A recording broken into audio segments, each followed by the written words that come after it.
नमस्कार साथियों, आपका एक बार फिर से बहुत बहुत स्वागत है मेरे आज के ब्लॉग में। और आज के ब्लॉग में साथियों हम बात करेंगे अपने ग्रामीण परिवेश में प्राकृतिक दृश्यों की। आजकल बरसात के समय में सभी लोग खेतों में बड़ी तेज़ी से लगे हुए हैं काम करने पे। तो उत्तराखंड और हिमाचल क्षेत्रों में सभी जगह लगभग बड़ा खुशनुमा है माहौल, और सभी किसान बड़ी कड़ी मेहनत करते हैं ताकि आने वाले समय में उन्हें अच्छे फसलों के उत्पाद मिल सकें। तो आज के ब्लॉग की हम शुरुआत ऐसे ही ग्रामीण परिवेश से करेंगे, प्रकृति के इन सुंदर दृश्यों के बीच से। तो चलिए आज आपको दिखाते हैं क्या होने वाला है नया ख़ास। बने रहिए ब्लॉग में। उससे पहले जो भी मेरे लोग साथी जितने भी मेरे साथ नए जुड़े हैं और मेरे चैनल पर नए हैं, वो कृपया मेरे चैनल को सब्सक्राइब करें, लाइक करें, शेयर करें, साथ ही कमेंट करें कि आपको मेरे ब्लॉग कैसे लगते हैं। तो सबसे पहले आप आज को दिखाते हैं आपको ये पुराने समय की छानियाँ। आज तो ये खेत बिल्कुल ऐसे हरे भरे लग रहे हैं। तो ये तो कोई फसल नहीं है, क्योंकि इसमें सभी जगह ये जो हरी घास है उगी हुई, ये बड़ी प्यारी लग रही है। और ये देखिए यहाँ पे मैं आपको दिखाता हूँ ऊपर, ये सुंदर सी छानी है। आप पहचानिए ये किसकी छानी है। क्या कभी आप लोग आए हैं इस जगह पे? तो ये सुंदर सी छानियाँ बहुत पुराने समय की हैं और अब लोग कम रहते हैं यहाँ पे। और अगर मैं आपको यहाँ नीचे दिखाऊं तो इस जगह में किसी ज़माने में सभी बच्चे खेला करते थे। बहुत चौड़ा मैदान सा था ये, और इस जगह को कहते थे चौंद। तो चौंद में सभी लोग आते थे खेलने, और आसपास अपने पशुओं को चरागाह में छोड़ देते थे बच्चे लोग सभी बचपन में, और यहाँ पे खेलते थे इस चौड़ी जगह में। अभी काफ़ी पेड़ उगाए यहाँ पे चीड़ के, तो ज़्यादा पता भी नहीं लग रहा है। और ऊपर की तरफ से सभी लोग यहीं रहते थे, डांडा, और काफ़ी परिवार थे यहाँ पे। एक छानी ये दिख रही है, एक ये दिख रही है यहाँ पे। और इन छानियों के बीच माहौल जो होता था बड़ा सौहार्दपूर्ण होता था। सभी लोग एक दूसरे की मदद करते थे, और खान पान की चीज़ों से लेकर सभी कार्यों में, खेती के कार्यों में भी एक दूसरे की मदद करते थे।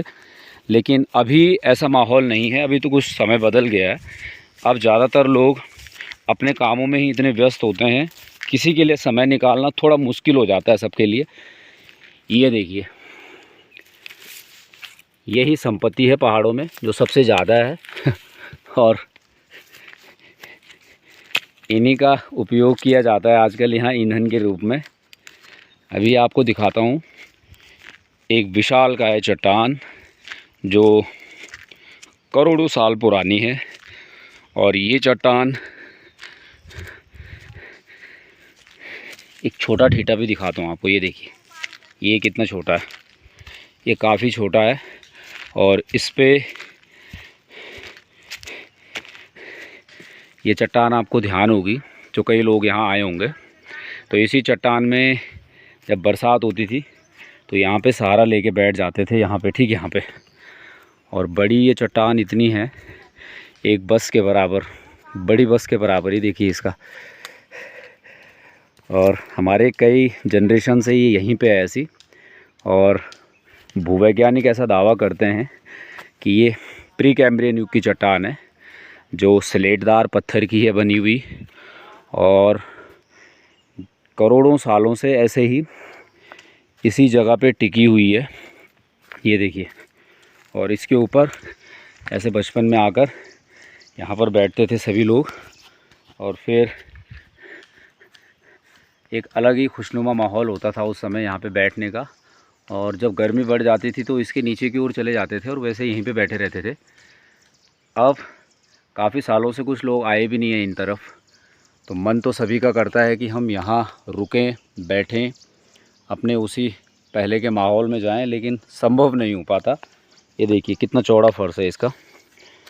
अब मैं आपको दिखाता हूँ एक और ब्रिक जो नहर की तरह बना हुआ है, लेकिन वो नहर नहीं है, क्योंकि ये होते थे पहले के टाइम पे हत्थे। और इनको हत्थे इसीलिए कहा जाता था, यानी एक हाथ लगभग 1-1.5 फीट ऊंचे इनको बनाया जाता था उस समय। और इसका जो मेन काम होता था, ये होता था आग से बैरियर के रूप में काम करना, यानी इस तरफ की आग यहाँ नहीं जा पाती थी। तो तो बीच में तो ये इस तरीके का गधेरा सा था बना हुआ, यहाँ से पानी की निकासी होती थी और यहाँ पे होता था आग से बचाव। यानी जब भी फायर सीज़न में इस पे आग लगती थी पिरूल पे, तो एक ओर की आग दूसरी ओर नहीं आती थी। तो वन विभाग आज भी इस पे काम करता है, वन पंचायतें काम करती है इस पे। अब आगे चलते हैं।